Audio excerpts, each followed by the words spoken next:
ఓం నమ శివాయ శ్రీమాత్రే నమ. మిత్రులకి శ్రేయోభిలాషులకి అలాగే నన్ను ఇంతగా ఆదరిస్తున్న యూట్యూబ్ ప్రేక్షకులందరికీ కూడా పేరు పేరు ధన్యవాదాలు. మిత్రులరా, మీ అందరికీ కూడా ఆ పరాదేవత ఎల్లవెల్లలా మీతో ఉండి మీ మనోవాంఛ నెరవేర్చాలని మనస్ఫూర్తిగా కోరుకుంటున్నాను.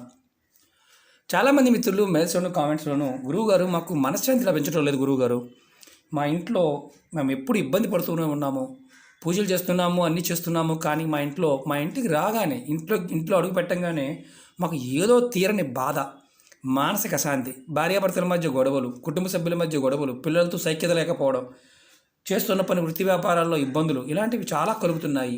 ఏదైనా తేలికని పరిహారం చెప్పండి అని చాలామంది అడగడం జరిగింది. మనం నిత్యం దేవతారాధనలో కొన్ని చిన్న చిన్న పనులు చేస్తూ ఉంటాం. ఆ పనుల్లో మనం దీపారాధన, అలాగే హారతి, ధూపం ఇలా చూపిస్తూ ఉంటాం. కొన్ని పదార్థాలకి విశిష్టమైన శక్తి ఉంటుంది. వాటిని మనం సరిగా వినియోగించగలిగితే ఖచ్చితంగా మనం అదృష్టవంతులు అవుతాం. ఇంట్లో ధూపం వేయడం వల్ల మనకి శాంతి లభిస్తుంది, మనశ్శాంతి లభిస్తుంది. అలాగే ఇంటి వాస్తు దోషాలు ఉన్నా, మనం కొన్ని సరి చేసుకోలేని వాస్తు దోషాలు ఉన్నా వాటి నుంచి వచ్చే ఇబ్బందులు కూడా శాంతింపబడతాయి. అలాగే కుటుంబ సభ్యుల మధ్య గొడవలు తగ్గుతాయి. మనకి చేస్తున్న వృత్తి వ్యాపారాలు కలిసి రావటం, దాని ద్వారా సంపద పెరగడం జరుగుతుంది. ఇంట్లో ఏ పదార్థాలతో ధూపం వేయడం వల్ల ఎటువంటి ఫలితాలు కలుగుతాయో, సమస్యల నుంచి బయటపడవచ్చో ఈరోజు వీడియోలో తెలుసుకుందాం. అలాగే మీకు ఈ వీడియో నచ్చినట్లయితే లైక్ చేయండి, నా ఛానల్ని సబ్స్క్రైబ్ చేసుకోండి, పక్కనే ఉన్న గంట సింబల్ని యాక్టివేట్ చేసుకోండి, 10 మంది మిత్రులకి షేర్ చేయండి. మనకేంటంటే ఎప్పుడూ కూడా జీవితం బాగోలేదు అనుకుంటామే కానీ సరి చేసుకోవడానికి సరైన ప్రయత్నం చేయం. ఎప్పుడు ప్రయత్నం చేస్తూనే ఉండాలి. ఎందుకంటే పూర్వకర్మలు, శాపాలు, పాపాలు, మన ఆలోచన విధానం ఇవన్నీ కూడా ఆధారపడి ఉంటాయి. మన ఇంట్లో సరైన శక్తి లేనప్పుడు మన ఆలోచన విధానం కూడా అలాగే ఉంటుంది. నేను ఉదాహరణ చెప్తాను. మనం మన గురించి కాకుండా ఎదుటివారు చేసే పనుల గురించి, ఎదుటివారి గురించి ఎక్కువ ఆలోచిస్తున్నాము అంటే అర్థం ఏంటంటే మన జాతకం బాగోలేని అర్థం. అలాగే మన మీద నకారాత్మక శక్తి పనిచేస్తున్న అర్థం. అంటే మన పని వదిలేసి ఎదుటివాడి పనిలోనూ ఎదుటివాడి గురించి మాట్లాడుతూ ఉంటాం. అంటే మనం ఇంకెక్కడ ఎదుగుతాం? మనం ఎదిగే అవకాశం ఎక్కడ ఉంటుంది? మనం బాగుపడే అవకాశం ఎక్కడ ఉంటుంది? ఎదుటివాడి గురించి ఆలోచిస్తే మనకి మానసికంగా నైరస్యం వచ్చేస్తుంది. వాడి మీద మనం కంప్లైంట్ చేస్తూ ఉంటాం, వాడిని ఎప్పుడు తిడుతూ ఉంటాం, ఇదే పనిలో ఉంటాం. ఇంకా వేరే మన జీవితం మీద మనకి అవగాహన రాకుండా పోతుంది. దాని అర్థం ఏంటంటే మన మీద నకారాత్మక శక్తి పనిచేస్తున్న అర్థం.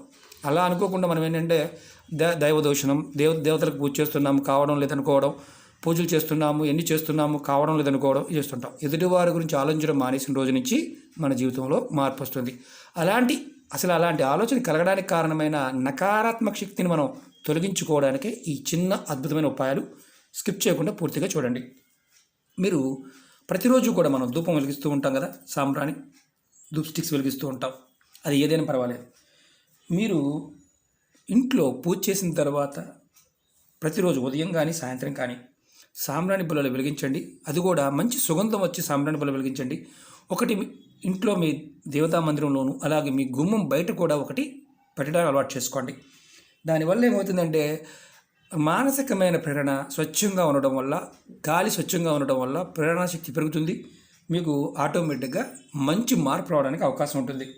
అలాగే ప్రతిరోజు తప్పకుండా మీ ఇంట్లో కర్పూరాన్ని స్వామివారికి, మీ కుటుంబంలో ఎవరైతే పూజ చేస్తూ ఉంటారో కుటుంబ సభ్యులు ఎవరైనా సరే కర్పూర హారతిని కూడా మంచి కర్పూరాన్ని హారతిగా ఇవ్వడానికి ప్రయత్నం చేయండి. అలాగే సాంబ్రాణి పుల్లలు కూడా వెలిగించు. ప్రతిరోజు కంపల్సరీగా స్నానం చేసిన తర్వాత నమస్కారం చేసుకున్నప్పుడైనా సరే వెలిగించండి. దానివల్ల మీ ఇంట్లో నెగిటివ్ ఎనర్జీ ఏదైనా ఉంటే బయటకు వెళ్ళిపోతుంది. ప్రతిరోజు చేయటం వల్ల మీకు ప్రతిరోజు కర్పూరాన్ని సాంబ్రాన్ని వెలిగించడం వల్ల అనేక రకాల అనారోగ్య సమస్యల నుంచి బయటపడవచ్చు. ఇబ్బందుల నుంచి తొలగించుకోవాలంటే మీరు ఖచ్చితంగా స్నానం చేసిన తర్వాత ఇది చేయండి. అలాగే రెండో చెప్తాను. ప్రతిరోజు ఉదయం లేదా సాయంత్రం, మీరు సాయంత్రం అయినా ఉదయం అయినా సరే కర్పూరము 2 లవంగాలు, చాలా వీడియోలో చెప్పాను, చాలా అద్భుతమైన శక్తి కలిగి ఉండే తత్వం ఉంటుంది. ఇలా 2 లవంగాలు తీసుకోండి. ఉదయం కానీ సాయంత్రం కానీ తీసుకొని మీరు చక్కగా వెలిగించండి. సాయంత్రం స్నానం చేసిన తర్వాత చేయండి. మీరు ఈ విధంగా చేయడం వల్ల ఎప్పుడైతే మీ ఇల్లు మీరు ఉంటున్న ఇల్లు ధనానికి సంబంధించిన సమస్యలు ఎదుర్కొంటున్నారో మెల్లమెల్లగా సమస్యలు తీరిపోతాయి. 2 లవంగాలు, అలాగే కర్పూరం. అది మీరు ఏ కర్పూరాన్ని వాడవచ్చు, పచ్చకర్పూరం వాడవచ్చు, మామూలు కూడా వాడవచ్చు. ఈ విధంగా చేయండి. మెల్లమెల్లగా మీకు ధనానికి సంబంధించిన సమస్యలన్నీ తీరిపోతాయి. ఇంటిలో వాతావరణం ప్రశాంతంగా మారడానికి అవకాశం ఏర్పడుతుంది. మీరు ఇది ప్రతిరోజు స్నానం చేసిన తర్వాత కుటుంబ సభ్యులు చేయవచ్చు. ఇది 2వది. అలాగే 3వది చెప్తాను. వారంలో ఒక్కసారి తప్పకుండా సాంబ్రాణి ధూపం ఇంట్లో వేయండి. అన్ని గదులు చూపించండి. ఈ విధంగా ధూపం వేయడం వల్ల కుటుంబ సభ్యుల మధ్య గొడవలు తగ్గుతాయి. మానసిక శారీరక పీడలు వాటి నుంచి బయటపడతారు. కంపల్సరీగా వారానికి ఒక్కసారి ధూపం వేయడానికి ప్రయత్నించండి, సాంబ్రాణి ధూపం. అలాగే 4వది చెప్తాను. మీ ఇంట్లో ధనం ఎప్పుడు నిలబడటం లేదు, మీకు చాలా ఇబ్బంది అవుతుంది.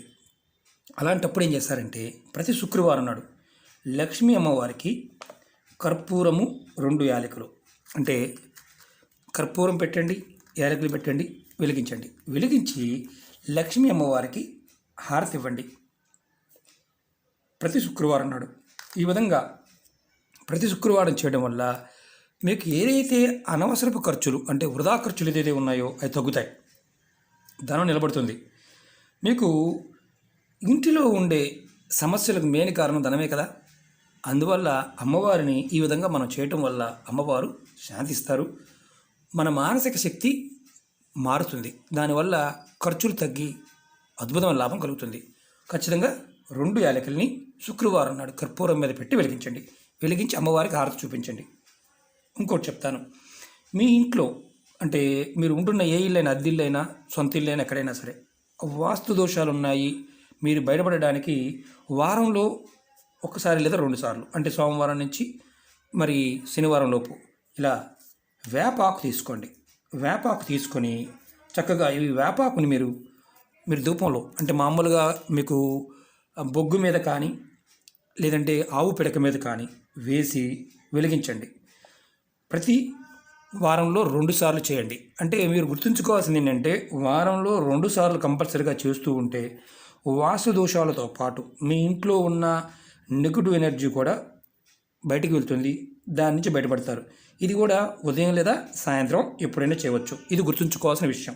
అలాగే మీ మీద, మీ ఇంటి మీద, ఏదైనా కుటుంబ సభ్యుల మీద ఎవరైనా తంత్ర ప్రయోగాలు చేశారు, మీకు అనుమానం ఉంది, మీకు ఈ తంత్ర ప్రయోగాల వల్లే బాధపడుతున్నామండి, మాకు చాలామంది గురువులు చెప్పారు అని అనుమానంగా ఉన్నవారు ఎవరైనా సరే మీరు ఈ చిన్న ఉపాయం చేయండి.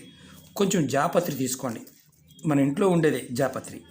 ఈ జాపత్రిని, అలాగే కొంచెం కుంకుమ పువ్వు, మీకు ఎక్కడైనా షాపుల్లో దొరుకుతుంది, కుంకుమ పువ్వు కొద్దిగా తీసుకోండి. జాపత్రి, కుంకుమ పువ్వు రెండింటిని కలిపి పౌడర్ చేసుకోండి. ఒక 50 రూపాయలు, 50 రూపాయలు ఎంత వస్తుంది, 100 రూపాయలు పెడితే ఎంత వస్తుంది. ఒక 20 గ్రాములు, 30 గ్రాములు జాపత్రి తీసుకోండి. 2 కలిపి చక్కగా పౌడర్ చేసుకోండి. ఈ పౌడర్ని సాంబ్రాణి ధూపం వేస్తాం కదా, సాంబ్రాణి ఎలా వేస్తామో అలాగే ధూపం వేయండి. ఈ ధూపాన్ని ఇల్లంతా వేయండి. సాయంత్రం సమయంలో ధూపం వేయాలి. 6 గంటల తర్వాత ఇది చేయండి. 21 రోజులు కంటిన్యూ ధూపం వేయండి. ఇది ముందు తయారు చేసి పక్కన పెట్టుకోండి. ఈ ధూపాన్ని మీరు నెలసరి టైంలో కూడా చేయవచ్చు. అంటే దేవతా మందిరంలో అంటే మనం అంటుకోకూడదు అనుమానం వస్తుంది, అలాంటి ఇబ్బంది లేదు. మీరు కంటిన్యూగా ఇది ప్రయత్నించేయండి. 21 రోజులు కంటిన్యూగా వేయండి. ఈ విధంగా చేయడం వల్ల మీరు ఏదైతే తంత్రమంత్ర ప్రయోగాలు జరిగాయి, మేము ఇబ్బంది పడుతున్నాము, వాటి నుంచి బయటపడలేకపోతున్నాం అనుకుంటున్నారో అవి మెల్లమెల్లగా బయటపడతారు. ఒకవేళ ప్రయోగం జరిగిందా, ఆ ప్రయోగం బాధ వల్ల మీరు ఇబ్బంది పడుతున్నారా, ఆ ప్రయోగం మిమ్మల్ని ఇబ్బంది పెట్టకుండా మీ ఇంటి నుంచి బయటకు వెళ్ళిపోతుంది.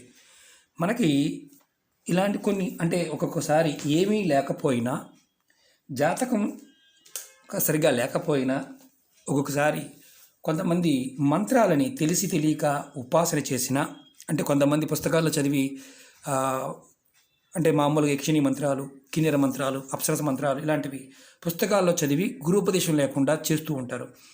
వాటి వల్ల వాటి శక్తి కూడా ఒక్కొక్కసారి మన మీద పనిచేస్తూ ఉంటుంది. మేము భగవంతుని ఆరాధిస్తున్నాము అనుకుంటాం, కానీ ఏదైతే మనం గురూపదేశం లేకుండా కొన్ని మంత్రాలు చేయడం, దానివల్ల ఇబ్బంది ఉంటుంది. గురూపదేశం లేకుండా మంత్రాలు ముందు ఓం తర్వాత నమః ఉండే ఏ మంత్రమైనా సరే దాంట్లో బీజాక్షరం ఉన్నా సరే ఎవరైనా చేయవచ్చు, ఇబ్బంది ఉండదు. కొన్ని కంపల్సరిగా గురుపదేశం తీసుకొని చేయవలసినవి ఉంటాయి, సాధనా మంత్రాలు ఉంటాయి. వాటిని మాత్రం ఖచ్చితంగా గురుపదేశం తీసుకుని చేయాలి. అలా చేయనప్పుడు కూడా మనకి కొంత పీడ అంటే స్త్రీ మూలకంగాను అలాగే కుటుంబ సభ్యుల మూలకంగాను అనారోగ్య సమస్యలు రావటం, ఆర్థిక సమస్యలు అప్పటిదాకా బాగానే ఉన్న అనారోగ్య సమస్యలు రావటం, ఆర్థిక సమస్యలు రావడం ఇలాంటివి జరుగుతూ ఉంటాయి. కాబట్టి మీరు ఏదైనా సరే సాధన చేస్తున్నప్పుడు సరైన గురుపదేశం తీసుకొని చేయండి. అలా కాకుండా మంత్రాలని ఎలా పడితే అలా చేయమాకండి. ఓకే మిత్రులారా, ఈ చిన్న చిన్న పరిహారాలు, ఈ 6 పరిహారాల్లో మీరు ఏది చేయగలిగితే అది ప్రయత్నించేయండి. కుటుంబం బాగున్నప్పుడు, మన మానసిక స్థితి బాగున్నప్పుడు మన కుటుంబం కూడా వృద్ధిలోకి వస్తుంది.